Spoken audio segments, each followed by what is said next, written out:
So we have the upcoming holiday of Shavuos, when we celebrate the receiving of the Torah, the getting of the Torah. As to what exactly did we get is a little bit of a misconception, because we got the Torah, but what does that include? So typically we think of the Torah, how do we define Torah? Everything. Everything, but did we get everything at Mount Sinai? No. Huh? That some people We did not even get the tablets, that's the thing. No. On Shavuos we got it orally, the Ten Commandments orally. Or the first two, or the first letter, depending on who you read. Okay, so it's not so clear. Now, it's labeled as the holiday of getting the Torah. Zman Matan Toratenu. That's what the holiday is called. As to what does that mean, it's a little bit unclear. Now, typically, we think of the Torah, when you just say the word the Torah, most people conjure an image of scrolls. In Judaism, that's an incorrect image. No, not to say that's not Torah. But the simplest understanding of Torah is not just a physical document, rather it's an ideology, it's a way of life. Torah means instruction. I know we've said this 1,000 times, but Torah means instruction.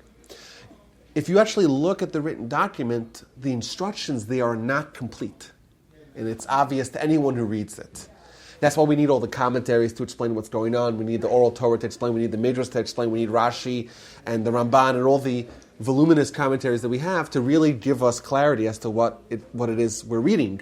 Because the words in the document are obscured. The true meaning is hidden.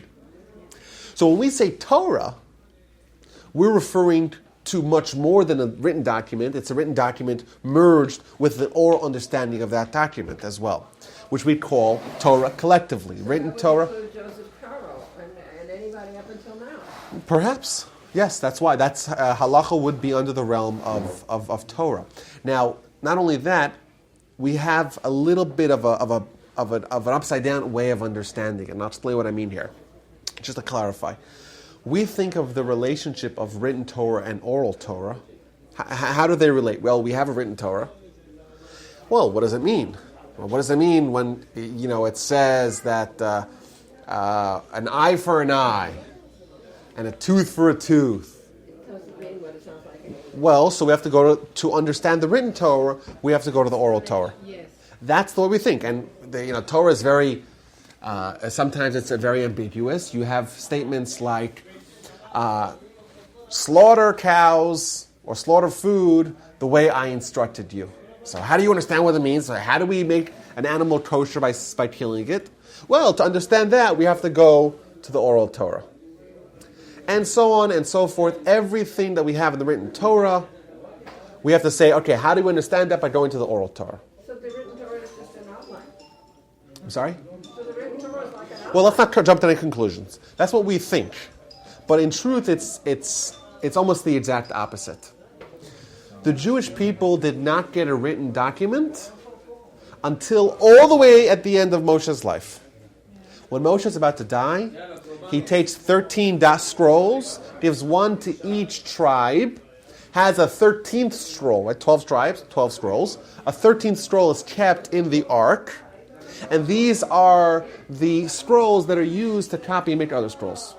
So if you want to write a Torah scroll, we know to write a Torah scroll, you have to take an existing Torah scroll and copy it. You can't go to a Chumash. You can't do it by heart. You can't do it from the internet. You have to take an existing Torah scroll and copy it word for word. So these were the foundational scrolls of each tribe that they would copy all their Torahs from. But if Moshe gave us the Torah, it's called Torah's Moshe, because Moshe is the channel that gives us the Torah. Yet, Moshe didn't give us a written document until the week of his death. So what was Moshe teaching us? He was teaching us Torah in an oral format. And that indeed is the better way of understanding Torah is not by going to the written document, it's indeed going to the oral corpus of understanding. And to answer Ant's question, so if the oral Torah is central, what's the role of the written Torah? It's the outline. Remind us. It's the outline, very good, and it's the safety guard. Because the oral Torah is fluid. You teach it from teacher to student, from parent to child, from generation to generation. The nature of that form of instruction is that there can be divergent understandings. There can be mistakes. I heard it this way, I heard it that way. The oral Torah is a safety guard to make sure no mistakes fall into the tradition. This is a very subtle point, and most people don't know this. This is a secret. The written Torah is there to make sure that your oral tradition that you have from your teacher, from your parent, from the previous generation, did not get corrupted. So if you look at the Talmud says, this rabbi said X, and this rabbi said Y. And they asked the question from a verse, how does your tradition fit in? How do you deduce it from the verse? We kind of work backwards. We start from the oral Torah, and we work backwards to say, okay, how does that fit in to the fixed written Torah? So is the written Torah the source of the oral Torah? Like you said, where did it come from? And then you go, okay, let me look at the source, and then they go to the written Torah. Is that what it is? The source of it is God. That's the source. Now, the written Torah and oral Torah are mirrors of each other. They both contain the same content. The difference between the content is not in the content itself, rather it's in the way that the content is presented. So oral Torah breaks it down to ways that are easier to understand. So we have the Mishnah, which is the laws. We have the Talmud, which is how the laws are sourced back in the verses, and all the methods of derivation, the 13 methods of derivation, plus all the categories and all the other applications of the law, and all the exceptions to the law, and all the reasonings behind the law. And then there's the next realm of the oral Torah, which is the halacha, which is, okay, practical. What do I do as a Jew? All those are kind of ways that we relate to information. What are the rules? What are the categories? What are the subcategories? Break it down for me. What do I need to do? When is it applicable? When is it not applicable? What about in this case? What about in that case? That is one element of Torah in its revealed form. That same information is contained in the written Torah as well. The problem is, if you just read the written Torah, you would have absolutely no idea how to deduce that. And Torah together is, when we talk about Torah, it's everything. It's understanding it all, both written and oral, and how they interrelate. And how you could get every oral law, you can trace it back to the written Torah, how it fits in, right? Put the jigsaw pieces together, and every written Torah word can be extrapolated out into its practical application in the form of the oral Torah. So that's why studying Talmud is fascinating, because we're dancing back and forth, weaving our way from written Torah. Well, how does that translate back? You know, kind of taking this process all the way from a written, rigid document, rigid words, and saying, well, this letter means this, and this letter means that, and that letter means that, and this word has another parallel elsewhere, and thus we transplant laws back and forth. It's just, it's a dizzying maze almost, where we have one sentence, and we take that sentence and chop it up into 500 little pieces, and each piece is telling you a different message. And then words are bunched together, and then juxtaposition of which word was placed where, which word came first, which word came second, where else in the whole Torah does that same word appear. So once those two words appear together, it creates a link between the two of them, and transferring laws back and forth. There's hundreds of examples of that. And by the way, to the discussion that we were having last week, if anyone could even fathom writing this, I'd say if anyone reads the oral Torah, reads the Talmud, and sees just the interrelationship of every word of the Torah with the whole scope of the rest of the Torah, and understanding every letter and how it fits into this grand scheme, and how we take one verse and really just amplify it in the form of the oral Torah to see exactly what the hidden message is, it's not possible for someone to make that up. It's not. No one can be that clever to hide arcane references and hints of words up across thousands of different sentences. And it says this word here, and it says that word there, and these words are connected, or these words are not connected, or there's a general principle, and then a limiting principle, and then a general principle, and that teaches you X, but then it has something else that teaches you Y, and then you have to have a third. It's dizzyingly complex. But when you open up the oral Torah, suddenly you see this whole mosaic, this tapestry, suddenly the written Torah. is unlocked right before your very eyes. And you look at the written Torah, and then suddenly it has a different meaning. Suddenly like, wow, there's message and there's depth and there's subtleties and there's hints and all that is right there. And those two together give us an understanding of what God really wants from us. He wants us to study. He wants us to break our heads over it. He wants us to be confounded. He doesn't want us to be fed a silver spoon. But he also wants us to know what to do.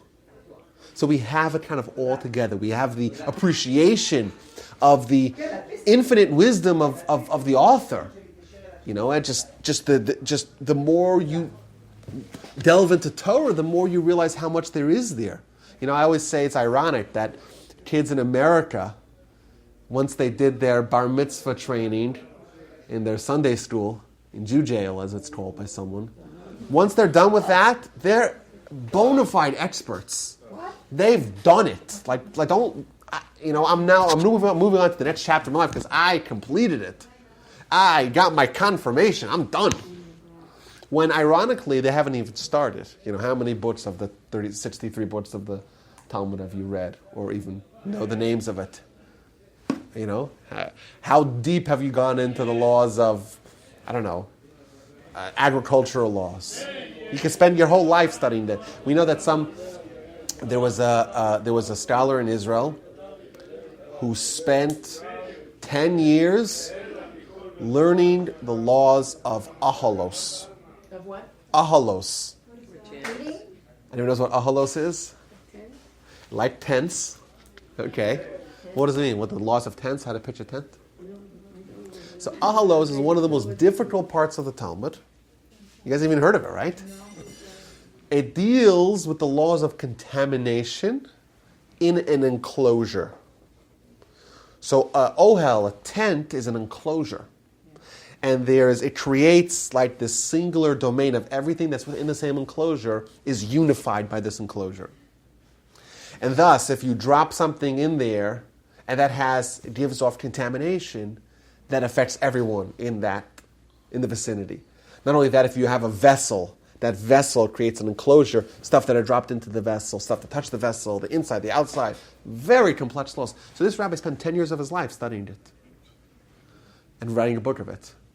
I don't know, I haven't met maybe even a dozen Americans that have even studied this book, much less, delve into it. But there's so much.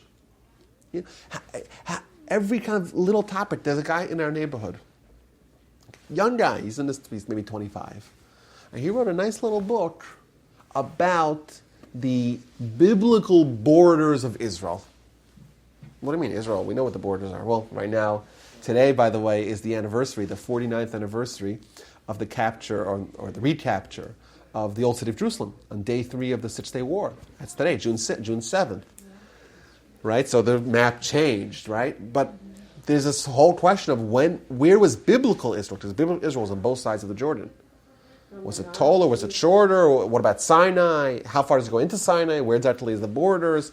Because we know, there's a lot of consequences as to where you determine the borders of Israel. Because there are a lot of agricultural laws that are only applicable in the land of Israel. So where does the land begin? Where does it end? From the Nile to the Tigris, the Euphrates? I don't know. That's pretty big. That's a lot bigger than our current state of Israel. Malta Agreement map of Israel when it was first created. Well, there's multiple. That is nothing like what it is now. Yeah, well, there was the Peel Commission. The Peel Commission in 1937.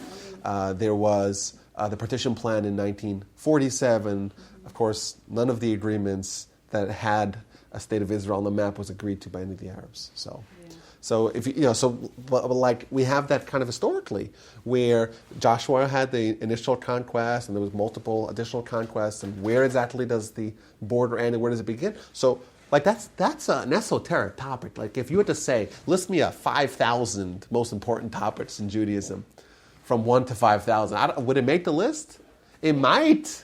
I'm saying, but there are people that spend a long time studying these little niche subjects because there's so much out there. I'll tell you guys something personally. I spent several years studying the laws of a pursuer, a rodef. The Gemara says, halacha is, that if you see someone pursuing someone else to try to either kill them or to rape them, you have an obligation to save the victim, even if it means killing the aggressor. You gotta stop him. First you shoot for the knees to stop him. If you can't, shoot for the kill. That's the halacha. Simple, straightforward, right? Right? Well, it's not. Go ahead. Tell So I have a booklet. Maybe I should have brought it here for you, of like 20 essays that I wrote on this subject. All the various halachic discussions. Like for example, I'll give you one here. What is the status of a fetus that's trying to injure the mom? Is that considered a pursuer? It's a big question. Because the baby, even though it's unintentional, but the baby is like a pursuer after the mom. Or another case, what about if you have an informer? An informer who is going to inform on someone's activities to the authorities. So, for example, he's going to say, he's going to go over to the local magistrate and tell him, see this Jewish guy? He looks like kind of tattered, right? He looks like a shlamazel, as we say in Yiddish. Mm-hmm. He's really a millionaire. So you're informing, and then they're going to come and say, okay, pay taxes, or okay, give us half your money, or else we put you down. So the law is that an informer is considered like a pursuer. So what's that? How does that work? What are the rules? What are the categories? What are the sources? All those questions, It's really fascinating. Maybe he's going to tell that they're getting a circumcision or that they're going in the mikvah or something like Any kind of, even the Gemara says, even if it's an informer for money. There's a great story in the Talmud about Baba Kama that tells about Rav Kahana. Rav Kahana was one of the greatest rabbis that we've had in Jewish history in the 2nd century. So he was in Babylon, and there was a gentleman that threatened to inform the government about a collection of wheat, of grain, that some guy had. And he was telling them they have so much grain they would seize the grain. So that's a pursuer. So the guy said, don't do it. Don't inform. He's like, I'm going to go to inform. Don't inform. I'm going to do it anyhow. So Rav Kahana took a stick and killed the guy. Because that's the halacha. Now you have a dead body here. What are you going to do? He didn't do anything. Well, okay, so that's a good question. You're asking a good question. So that's why we have to understand the story. It depends if there were two witnesses who saw him killed. Well, okay, but he's a pursuer. But when like a question, that's a good question. That's exactly the question that I would ask in my essays. When does someone become a pursuer? What do they have to demonstrate? What are the rules? Does he have to actually be pursuing? Does he have a friend to be pursuing? Does he hint to be pursuing? If he pursued once, maybe he'll pursue again. A lot of very interesting questions, and really getting deep into the subject. Either way, they have a dead body. To finish the story, they have a dead body on the floor, and Rav, who was Rav Kahana's colleague and mentor, he told him, okay, you did the right thing. That was the correct thing as per the halacha to do. However, you have to escape, because if the authorities find out that you killed the guy, they'll put you down as well. So the Talmud tells this whole saga of Rav Kahana's trip back east. He was in Babylon, and he went back to Israel. Either way, this is all to say that any niche in Torah, any verse in Torah, certainly any page of Talmud, we could probably spend hours and hours and hours, certainly days, maybe even weeks and months, studying intently, deeply, and finding insights and finding nuances and really developing ideas and really coming up with tremendous insights. Because that's what the Torah is. The Torah is God's mind, and it has it all wrapped up together, the written Torah, the oral Torah together, and there's so much wisdom to go further and further. So I want to ask the same question you asked Go ahead. when you started. Yes. So what do we get on Shavuot? I still don't know the answer. Well, that's a good question. We're celebrating the holiday. I was going to get to that. Good point. Thank you for bringing me back. So what do we get on Shavuos? I'm waiting for you to tell us. And, and I'm saying, so yeah, we got the 10 commandments. orally. 10 mitzvahs. What percentage of, it's oral, that's right, because Moshe only came with the tablets a month and a half later. But what's so special about these are 10 mitzvahs? It's 3% of the 613 mitzvahs? But it covers a lot of them, at least in general.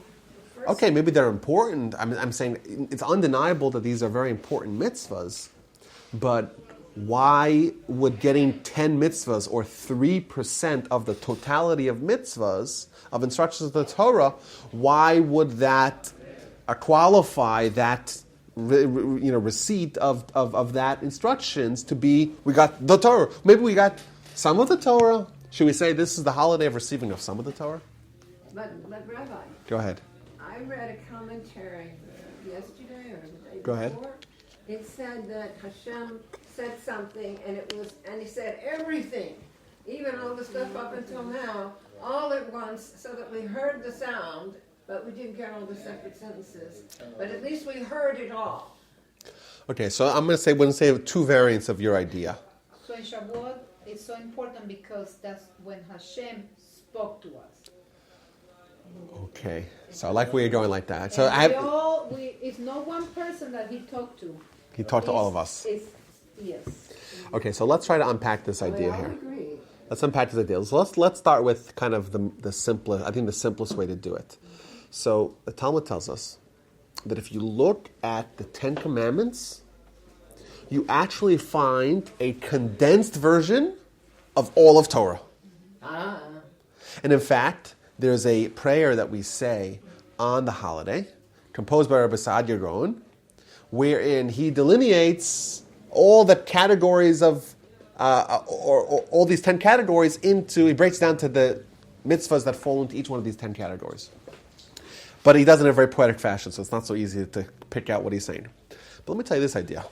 The Talmud tells us that the Almighty said the first two of the 10 commandments himself, and then the rest of the 8 commandments he said via Moshe. So he used Moshe as an intermediary.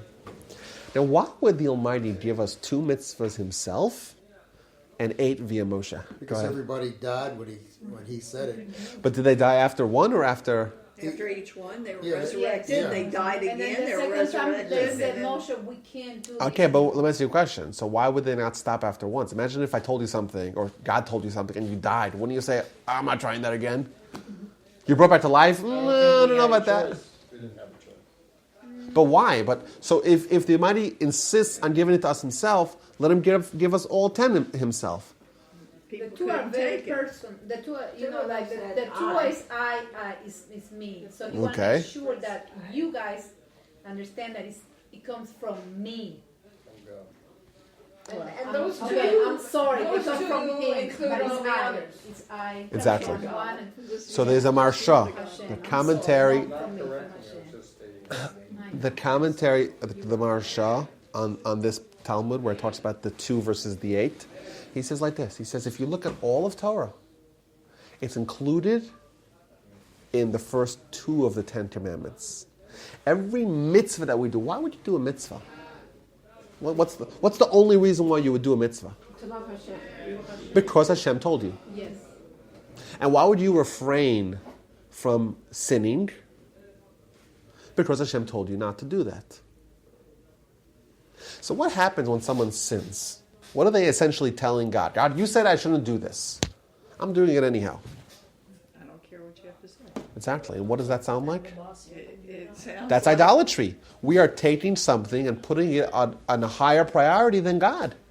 We're saying, oh, God, you say this. I have a better idea. I'll do something else. What? How could you do that?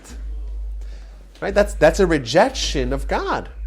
So every one of the 365 sins has an element of idolatry in it. And every one of the 248 positive mitzvahs that we're instructed to do something, really echoes of faith.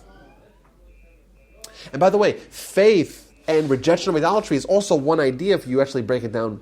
Right? It's a positive and negative of the same coin. But essentially, the Almighty gave us all of Torah. Certainly with the 10 Commandments, but even with the first 2. The very first 2 commandments, we got all of Torah. Now, indeed, it's a very densely concentrated version of Torah. Because it's only 2 mitzvahs. But these mitzvahs are more than just isolated mitzvahs. They're principles that apply in 611 other ways. So when you're doing a mitzvah, every mitzvah that you're doing, at its root, is about faith. And every mitzvah that you refrain from doing, it's also about faith, but just the negative side, or rejecting the negative of faith, the opposite of faith. Now, I want to show you guys something very cool. The last of the 10 Commandments, there's 2 of the 10 Commandments that are intellectual mitzvahs. The first one, of course, is believe in God. And the last one is thou shalt not covet. Now, if you actually understand the mitzvah of thou shalt not covet, it seems like it's really asking of us something that's beyond our capacity to fulfill, right? Thou shalt not covet, it doesn't mean thou shalt not take actions to try to get your neighbor's wife, his house, his car, his donkey, his ox. That's not what to covet means, to desire it, even if you don't actually try to get it. And that's one of the 613 mitzvahs. One of the 613 mitzvahs is, I shouldn't even want what my neighbor has. And that seems like it's a little bit too demanding of us, no? Isn't it hard to fulfill? It means I have my desires. My neighbor has a nice house, he's got a nice wife, he's got a nice donkey, he's got a nice, right? These are the examples that the Torah gives. And he's got a nice ox, right? He has a nice car, probably would say. Like, how could I not see his fancy car parked so sleekly, or his opulent house, and not even desire it? How is that a reasonable expectation? If the Torah said, hey, listen, your neighbor has his stuff, you have your stuff, don't take him. Don't try to deliberately damage it. Don't try to steal it. That seems like a reasonable request. To say I shouldn't even desire it, that seems a little bit difficult. So listen to what the Ibn Ezra says. The Ibn Ezra says as follows. He gives us a parable. And he says that imagine you have a peasant, an uneducated peasant. And he is of sound mind. But he realizes he is at the very bottom of the social strata. He's a nobody. His dad was a nobody. His kids will be nobodies. That's just the way it is, right? He's not really rising from his social setting. And then he sees the princess, the daughter of the king. Beautiful, right? With all the guards and all the kit and caboodle, the cavalcade. If he is of sound mind, he doesn't even desire her. Because he knows she is out of his league. She's beyond anything he can even dream in his wildest fantasies of ever getting hold of. Says the Ibn Ezra, if God tells you that your friend's wife is his, and the Almighty gave it to him and not to you, then it's much more removed from you. It's much more removed from you than just the fact that you're in a different social strata than the princess. It means that there's a certain natural way, a formula that you could do to curb your desire to covet something else. If there's something, if you know for sure something is not obtainable, like we'd all love maybe to fly around like birds, right? How come we don't sit and say, oh my gosh, I wish I could fly like a bird? We see birds flying all the time. Why don't we say, oh my gosh? Well, I think man has. That's why we have airplanes and helicopters. Yeah, but and gliders. Yeah.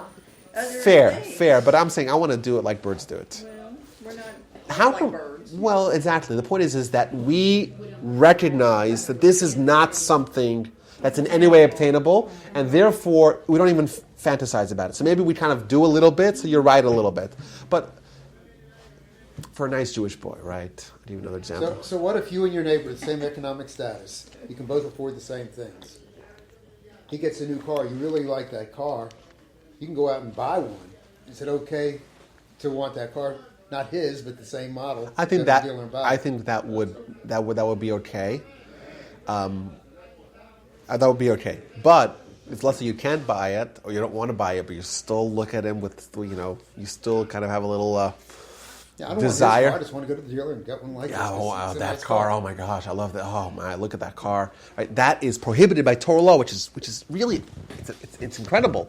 But says the Ibn Ezra, there's a formula, there's a way we could do it to curb that desire. If we realize that that's out of our league because God gave it to him, and God has a plan for me and a plan for him, and me having that car or that wife or that house or that donkey or all the examples that are given.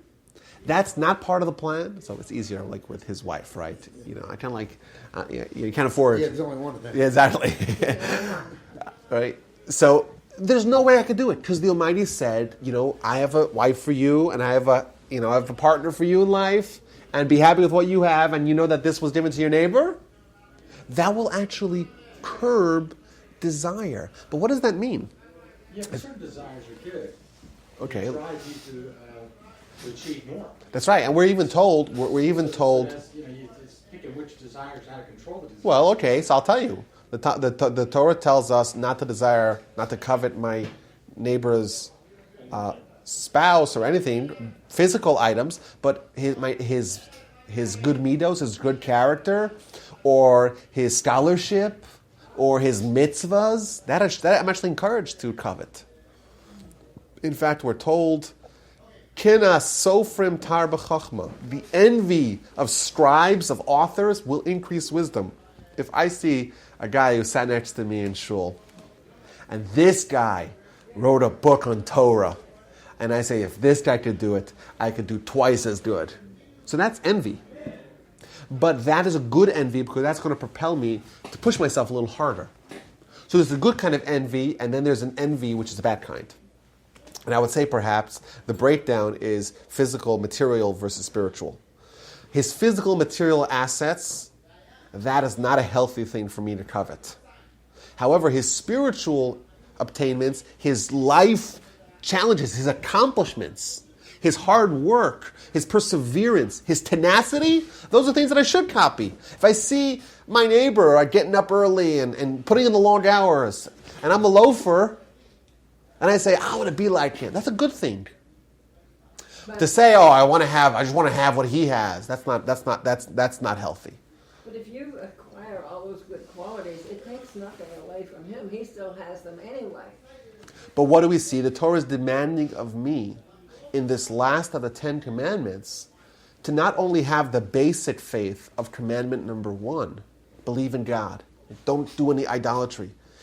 It demands that the faith penetrates my assumptions. It penetrates my desires. It changes the things that I don't even think I have control over. You know, a man desires, right? But is it possible for him to tinker with that? If they have absolute faith and they have the absolute recognition that God gives me what I need, it gives my neighbor what he needs, and I know that this is his and it's not mine, and the Almighty is there making sure that we can each maximize our life and our opportunities and achieve our own levels of perfection and greatness with what we were given. If I really realize that, I won't even desire what he has. Indeed, desire and lust is not blind. It's possible to tinker with that, but it demands that commandment number 1, I believe in God, actually transforms me internally. It actually changes who I am. It becomes real. It becomes tangible. It becomes palpable. It becomes something which is not just an idea that, like, if you ask me about it, oh yeah, I'll think about it. But it's something which accompanies me my whole life. It changes my assumptions. And indeed, if you look at the beginning and the end of the 10 Commandments, you actually are given a whole picture. So yes, there's 10 mitzvahs. Right. But these mitzvahs really are the beginnings of our journey into spiritual greatness. We recognize the idea of a God. It's the beginning. It's the foundation. It's the baseline. It's ground zero of our spiritual structure. And what's the end point? What's the end goal? Where the faith in God is not just an idea, it's actually pounding my heart from within. It actually colors my lenses on the world. It changes my desires. It changes my reality. It supplants the reality that was there prior and transforms it into another reality. I see the world differently. When I see my neighbor having something, I don't even think to have envy. This is what the Almighty gave him. And there's nothing I can do to change that. And there's nothing that he has that in any way infringes upon me. The Talmud makes it very clear. It's not possible for me to change what the Almighty wants to give someone else. That's what it says. Even a hair's breadth, right? How thick is a hair? Not so thick. Right? What is it? A tenth of a millimeter? I can't even encroach that little bit on my fellow, and he cannot encroach upon me. But to really believe that, it demands a life of growth and change, and introspection, and reflection, and pondering, and growing, and mitzvahs, because the mitzvahs are there to get us there. The mitzvahs are there to bridge the gap between commandment number 1 and commandment number 10. You have a mezuzah. It's a mitzvah that every Jew does. Jews that are distant from Judaism do a mitzvah. What's the idea behind a mezuzah? Every time I walk through a door, something I do hundreds, if not thousands of times a day, I remember God. There's a tradition people do. They kiss the mezuzah. You see that ever? Mm-hmm. So my teacher, my Rabbi, he wouldn't kiss the mezuzah. But every time he passed the mezuzah, he'd put his hand in it and stop for 1 second. 1 second, by the way, is a long time. It's a very long time. For 1 second, just stop and touch the mezuzah and think. The Almighty is here. He's watching over me. He created me. I'm alive thanks to Him. I'm thankful that I'm up and I'm awake and I have vision and I can hear and I can walk and I have a community and He gave me food. By the way, you know what would happen if the Almighty stopped giving us food? If the miracle of agriculture would stop for 1 season, everything and everyone that you know would be dead. Besides the people that stock up on corn, the Y2K people, the survivalists, the guys that have underground bunkers and 10,000 cans of corn. Besides for those people, we're all dead. The people that buy food insurance. Right. So, okay, but my point is that we are all living.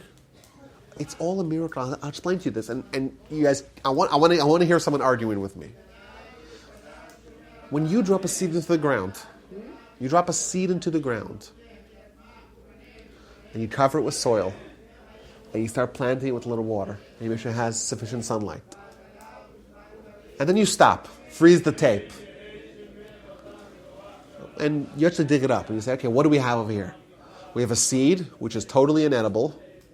We're surrounded by soil, which is inedible, and it starts to rot and decay and decompose, and it becomes nasty, and little streams of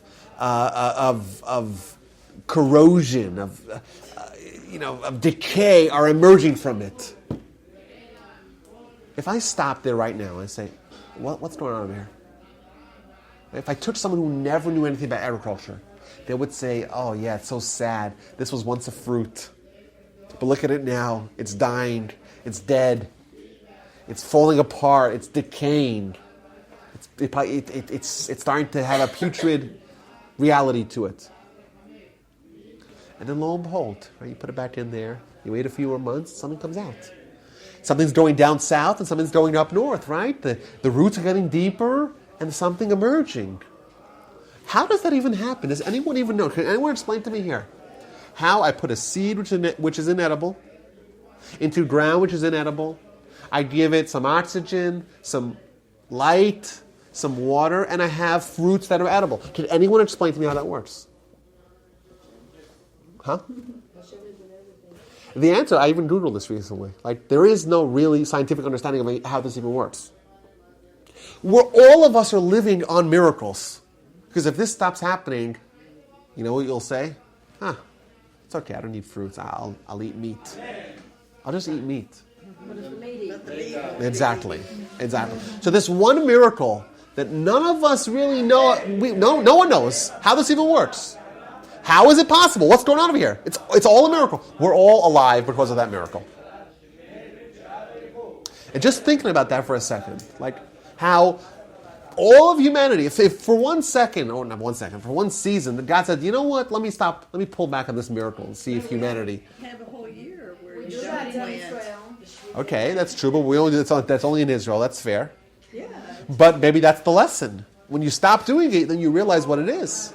You realize what the value is. But that is what faith is. Faith is dropping a seed into the ground and believing on this reality. Trevor. You're believing, you're behaving in a way that demonstrates that you believe that there's something invisible at play here.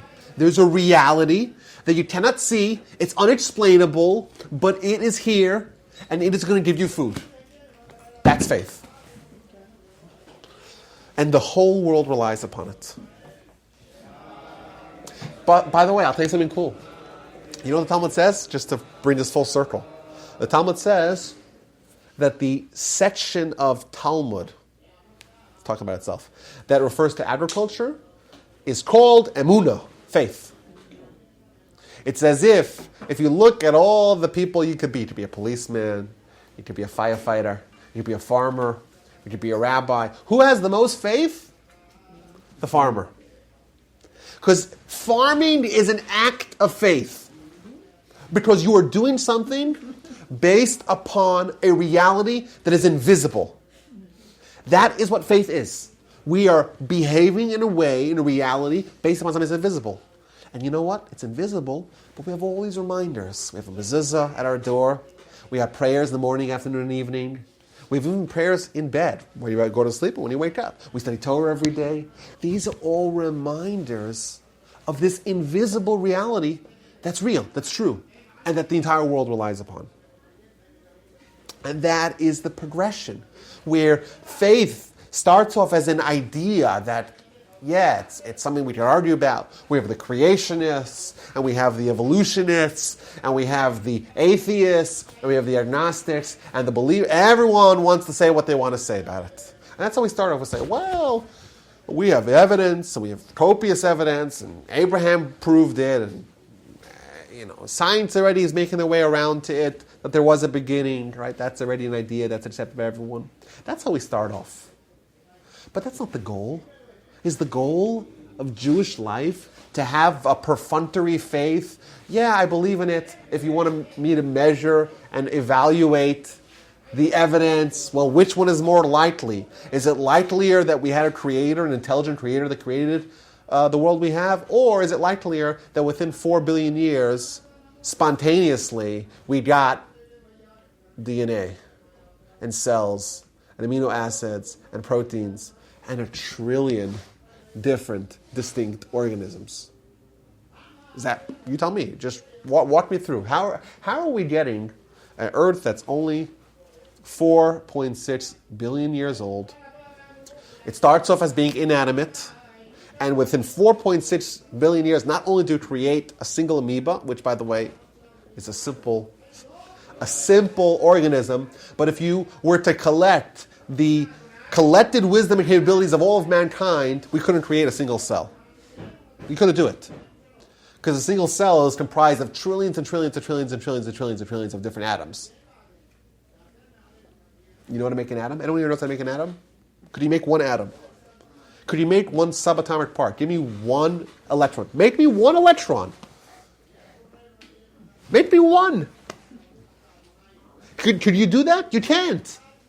If we try to make an electron, we can't do it. Now, to make a cell, you know how many electrons you need? How many protons you need? How much balance you need? How much infrastructure you need? How much detail and precision and subtleties and nuances and incredible infrastructure exists within a single cell. A single human cell contains the entire human genome. We're talking about 3 billion pairs of protein bases. 3 billion in a single cell. It's like a single cell. It's like a simple organism. And we have no idea. We can't create a single cell.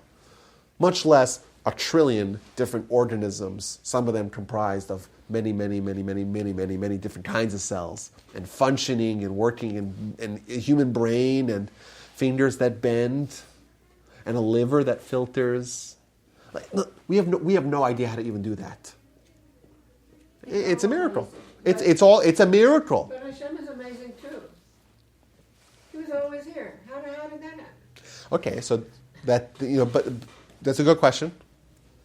But there's a fundamental problem with asking that question. The problem is that you're using our terms, so to speak, our definitions, means you're using like finite world definitions to try to understand the infinite entity. Thus, you're using tools and measuring sticks of a finite world and saying, okay, the parallel world, the infinite world, it should be governed by the same rules that our world is governed. Thus, your question is a good question.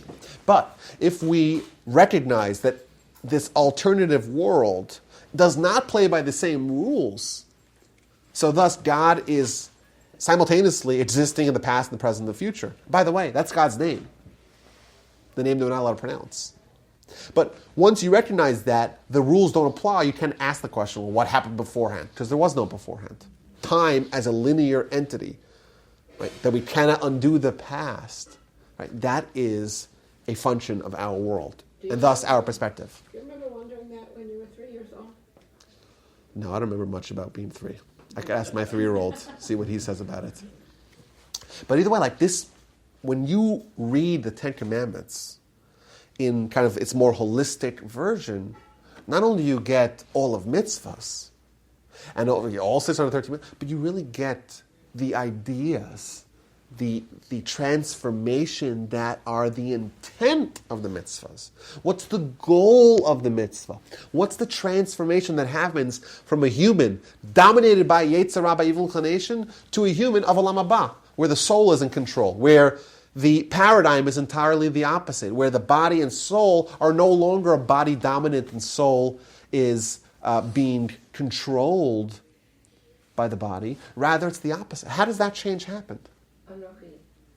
It happens via this whole process of transformative faith.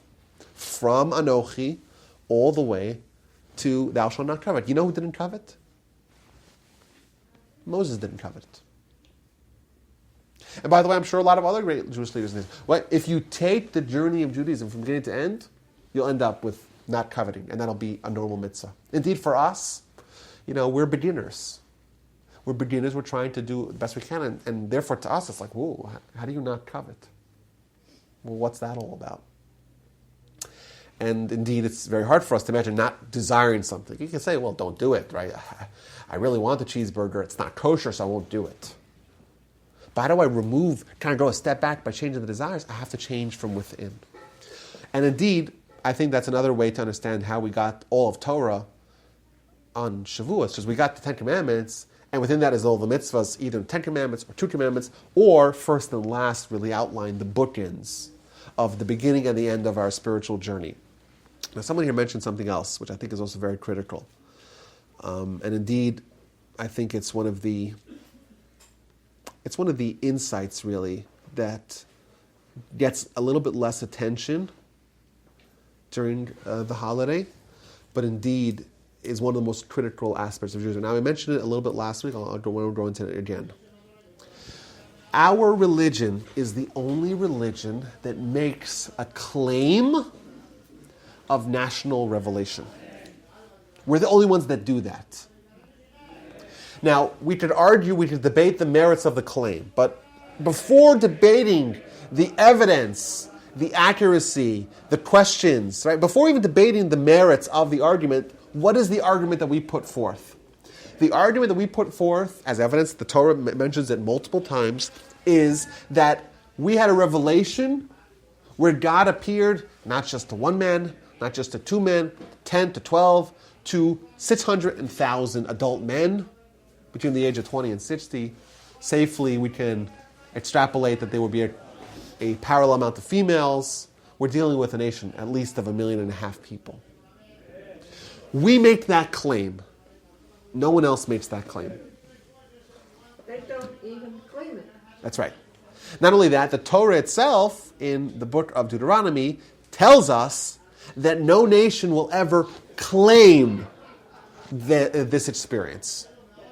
No one else will even say that they did it. Which, by the way, to me is checkmate to the Bible critics. Because if you want to entertain the notion of human authorship to the Torah, there's a paradox. On one hand, these people are exceedingly clever. They manage to convince Jews of a fallacy. On the other hand, they made an obvious mistake which would have exposed their fallacy by saying that there was national revelation. Because remember, if we didn't have national revelation, then how would you be convinced that we did have it? It's not possible to do it. You cannot convince a nation of millions that they saw something they didn't see. Maybe one day you could. But by the way, even other nations, other religions that try to do that, they don't actually work. So for example, the Mormons, the aforementioned Mormons, so they have these golden plates, these golden tablets that allegedly were shown to Joseph Smith in the mountains of upstate New York. But no one's seen them. But then he said, there's witnesses that saw them.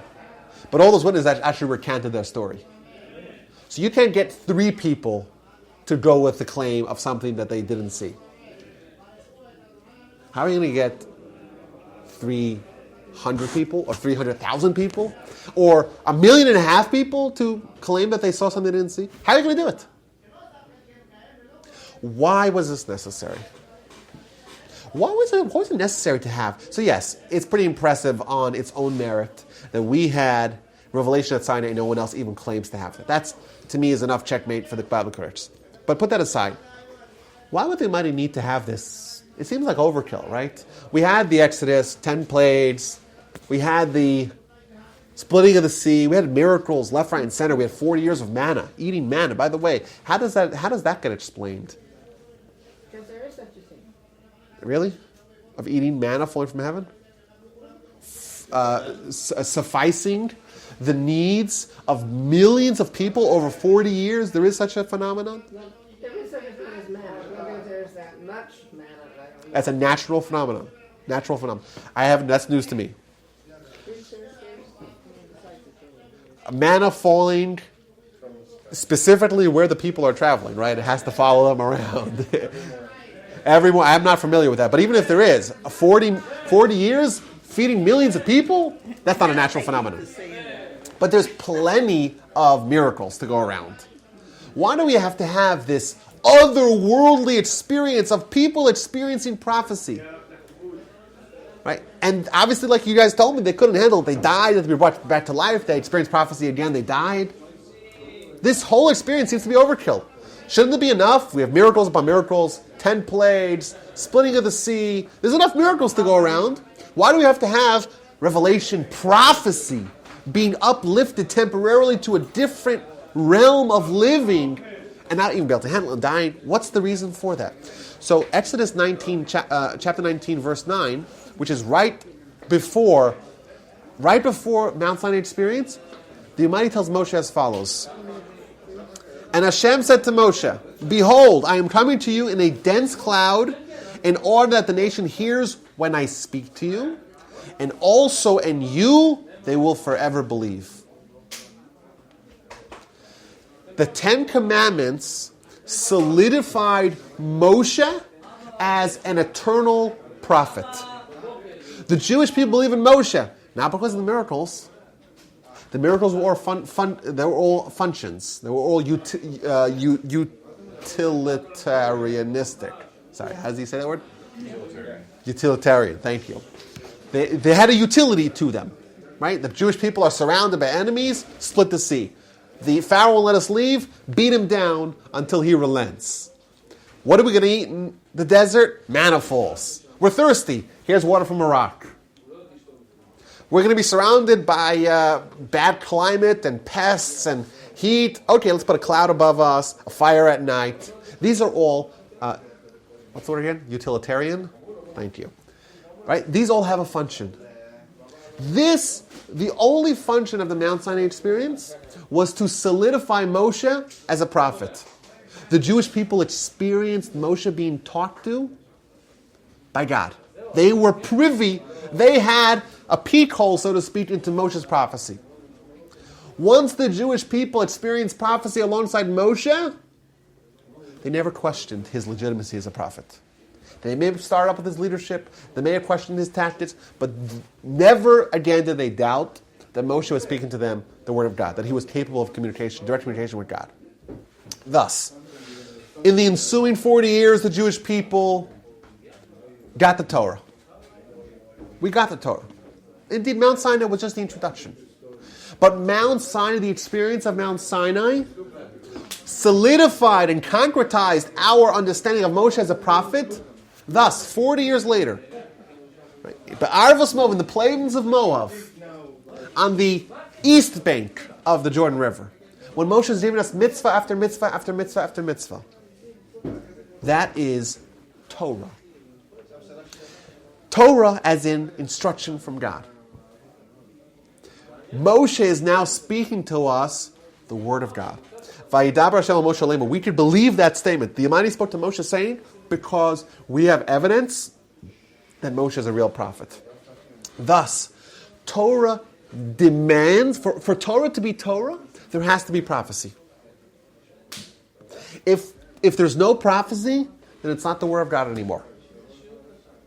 In order for Torah to have its value, its stature, its eternal meaning in our nation and indeed in the world history, it has to be the product of God. If it's Moshe, it's maybe good advice, but it's amendable. We could say, you know what? Moshe said this, it's not immutable. We could say, I disagree with him. I can't come and say I disagree with God. Thus, what separates good ideas, a good analogy, a good thought, a good instruction, or a good law from Torah? Torah is a book of laws, yes, but laws does not necessarily equal Torah. The difference is that this comes from God. Torah comes from God. Well, how do we know it comes from God? Moshe told it to us. Moshe gave us these books. Moshe gave us these instructions, the oral Torah, the written Torah. It's from Moshe. Moshe is a conduit of God, and we all know that because we experience prophecy alongside him. But this really gets to what Torah is. People have a misunderstanding of what Torah is. People think that Torah should be beholden to what we want. If we have to find a way to make Torah conform with what we want. It's the opposite. We have to find a way to conform with Torah. We have to try to make ourselves compatible with God, not to make God compatible with us. Because you know what? Then it's not God, then it's what I want. It's Wolbeism. Join my religion. Well, maybe I can get some followers in my religion, but that's not Torah. Torah is we follow the word of God, even if we don't agree with it, or even if we don't understand it. That's why we're deliberately told there's mitzvahs you don't understand. Get used to doing what God wants.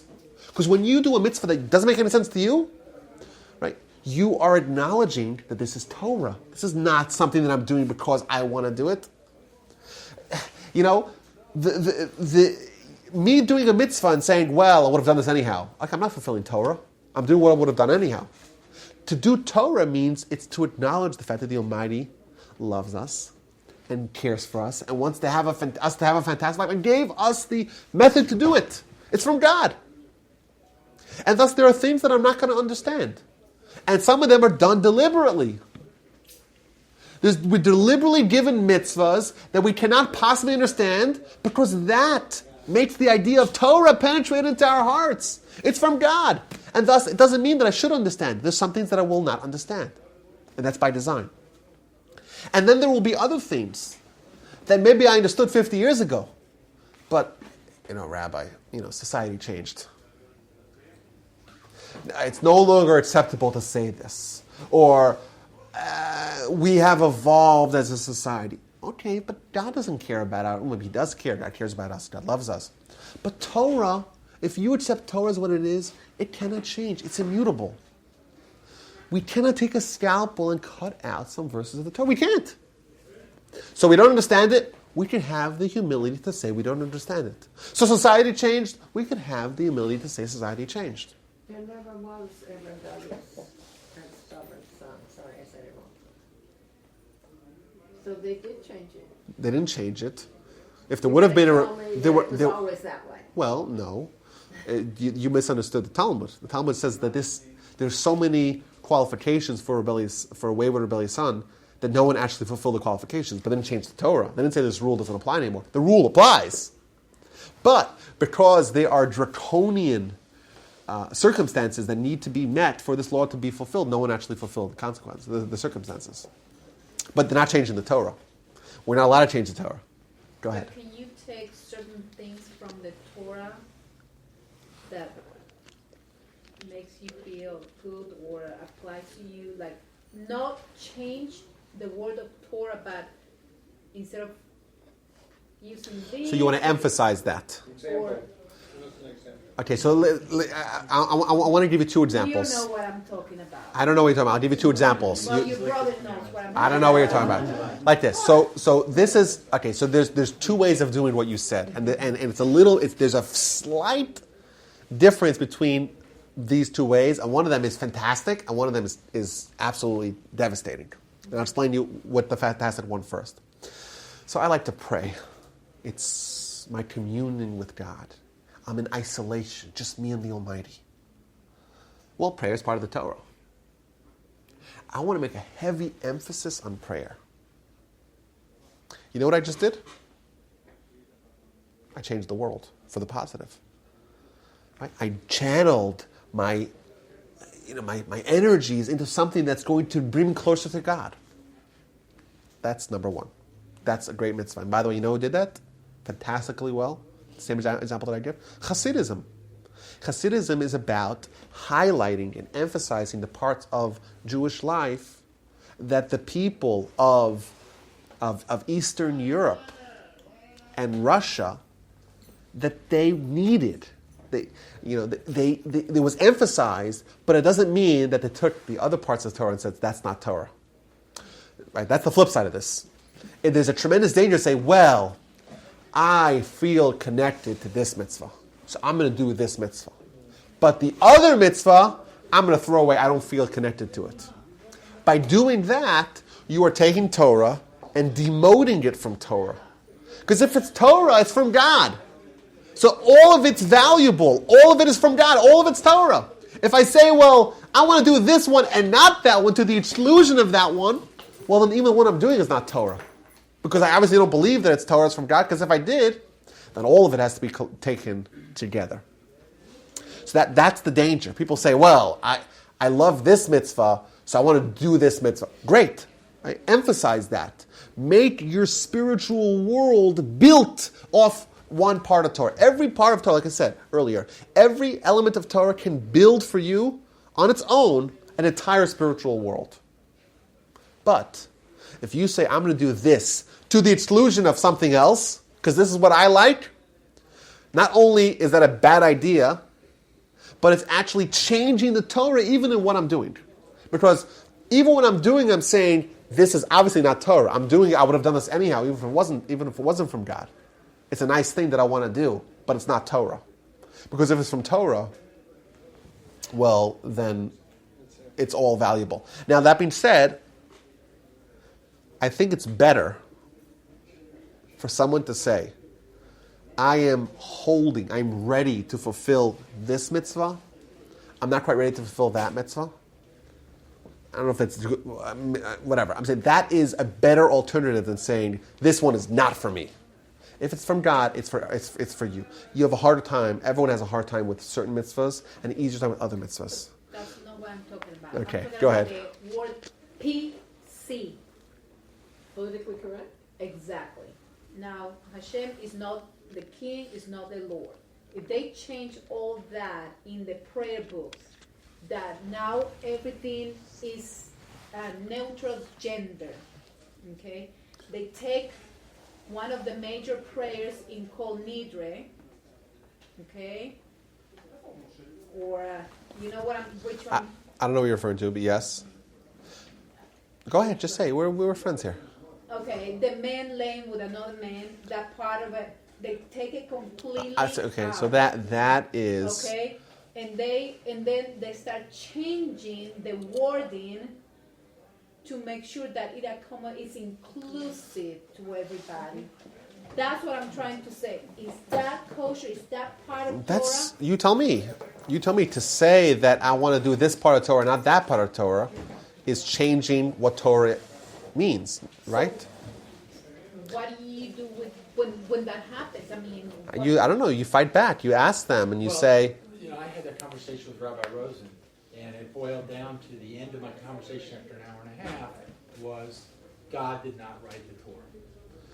The words came out of his mouth. So once that came out of his mouth, there was no reason I could not. But that's he said that. Once he said that, my conversation was over. But I had beaten him. No, he has to say that because if you cannot say that he did and then say that this other stuff's permitted. That's right. So if you accept, right? So I had that conversation for an hour and a half with him. So that's. And I've never conflicted with anything with him before except that issue. Well, that's it. So That's the wait. bottom line. If you accept that God wrote the Torah, then you have to accept it all. And But what if the So translation is wrong? apparently, they believe That's different that sto- that's God different did story. not write the Torah. No, he said that God, his conversation started with God did not know. I said, how can you say God didn't know something? Well, God, it was written by man, it was not written by God, and that's when that conversation ended with me. But I was one of my big issues. That, okay, but It's not only what happens? Let me ask you a different question. So what happens if it's written by man? Why are we doing any Then you mitzvahs? can pick and choose whatever you want to do. And Yeah. Yeah, exactly. And let me ask you a different question. Okay, this might be a little harsh. I was going to say, why do you wear a yarmulke then? But I didn't want to go there. Any yarmulke comes, any No, mitzvah. but he does. He still keeps kosher. I don't know about anyone specific. I'm saying with the idea. But He then can choose. You pick and choose the one that you he want. was beaten, so it was done. Let me ask you a question like this. But I'm saying there's another terrifying consequence of that. It's a lot of terrifying consequences. Right. So, of course, I think the first thing is that it changes our religion, right? If our religion is just the good suggestions of a man, well then, okay, everything is really on the table. So we don't want to observe Shabbos on Shabbos. It's too inconvenient. Let's move it to Sunday. And by the way, that happened. That happened in the 19th century. That actually happened. Because you tell me if it's the suggestion. Well, maybe back in the day when it was written, Saturday was a convenient day to have Shabbos. Let's move it to Sunday. What's the difference? Once we take it's not from God, then we can move it to any day that's convenient for us. And you tell me how that's any different. So that's number one. Our whole religion really collapses like a house of cards. But tell me like this, and this is a little bit sad to say, but you tell me how this is inaccurate. What happens to the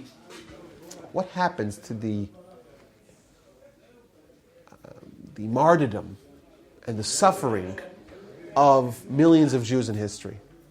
They died and they suffered and they were persecuted and they were mistreated and they were marginalized in every way, only for one reason, because they believed that God gave us the Torah, and the Torah was real, and it's true and it's accurate and it's from God, and it's worth giving up your life for. What happens when you say, no, you guys made a silly mistake?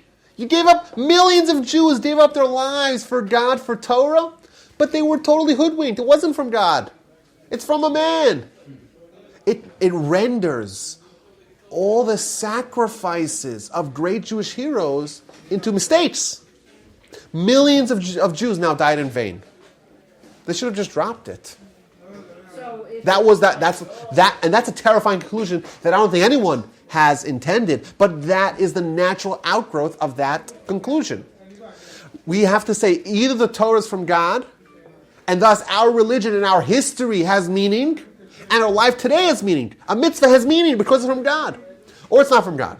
Then all of our history was just terrible mistakes. All of our sacrifices and contributions in the form of dedication to Torah and to mitzvahs, all that is a waste. And today, we really should start from a clean slate. Because if it's the product of man who wrote it thousands of years ago, well, we really, everything's on the table. Everything's negotiable. And that's, of course, a place that nowhere wants to go. So we have to accept it, and with the acknowledgement that it's Torah, it's from God, it's directly from God, and thus, we can't tamper with it.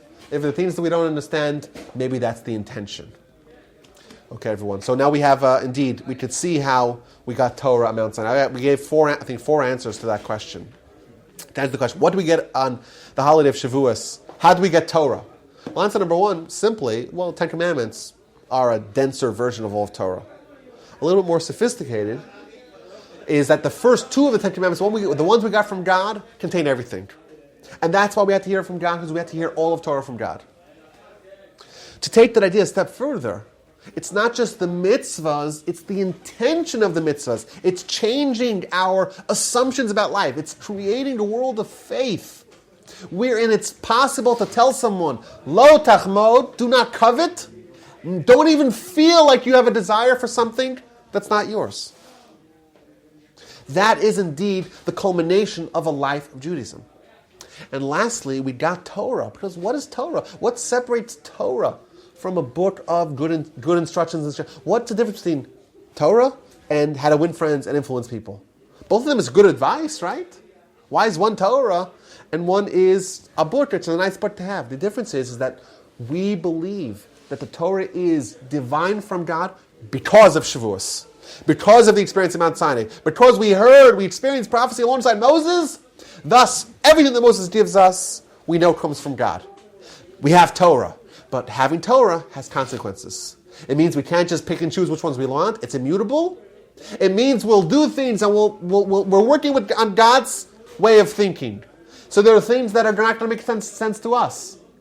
But we have to take the entire package. We cannot say and take a scalpel and cut out parts of it, because we do that, everything collapses. It's not Torah. Once it's not Torah, everything's on the cutting board. Everything that we don't like, everything's inconvenient. Okay, well, let's do away with it. Shabbos is inconvenient, move it to Tuesday, right? Why? You tell me what's the difference? Right? It's inconvenient too. That was part of my conversation with him, was, hey, because part of the problem with conservative Judaism and Reform Judaism is it does start to draw on a gray line as to what you do and don't do. However, I said, when have we ever done anything that's contrary to the Torah? Where, hey, we may not agree not to keep kosher, but this is like having a bacon cheeseburger on the pole. You're saying, but you have to tell me what is the difference between eating the bacon cheeseburger on Yom Kippur and getting rid of any word of Torah? What's the difference? Well, the deal is that from a conservative Judaism point of view, is the establishment condoning eating a bacon cheeseburger on Yom Kippur, which they never would have done before. Because they say, hey, the Torah says you shouldn't eat bacon cheeseburgers. Hey, we're willing to look the other way if you do. However, we're kosher Bet Yishurim. Okay, now they're saying, hey, we're kosher Bet Yishurim, but you know what? In case you want to have a bacon cheeseburger, go ahead and bring it on the pulpit. Not even in the back room, on the pulpit.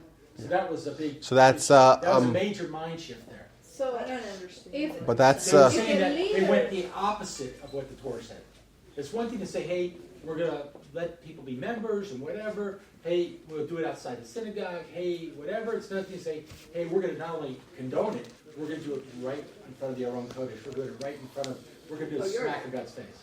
Yeah, so that is. That's where hurts. it's It hurts the opposite. It's like the saying, movement. I had to say that, but it's hurting the movement. Forget about the movement. The Jewish people. Forget about the movement. Like, I'm sorry, it hurts the Jewish people because the leaders are the ones doing it, not us. It's the leaders.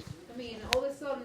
Well, listen. I came to the conclusion there was a third of the people that were for it, a third of the people against it, and a third of the people just didn't give a shit. And Okay, so therefore, the people that didn't give a stuff, it wasn't like 75% was against it. Okay, they didn't care. So what happens is there's just a small group that was actually willing to speak up against it, and they passed it through. Either way, let us, let us celebrate our holiday of Shavuos, our receiving of the Torah, to have a little bit more of an understanding of what we actually got and what the experience was like. I would encourage everyone to go read Exodus chapter 20, where the story is told, but also read when it's retold. Remember, not many stories in Torah are told twice. When it's told twice, there's a reason why it's told twice. Read in Deuteronomy, I think it's chapter 4. Read it, because it's fascinating how the detail of the description. We sometimes go to the movie instead of reading the book. Read the narrative with Rashi even to be even better. What we experienced, what were the Ten Commandments? Exodus, I think it's Exodus 20 and Deuteronomy chapter 4. 4? Find it. And let's see if we could relive the experience and have a little bit of a feeling of what that was like. All the best. Have a happy holiday, and I'll see y'all next week.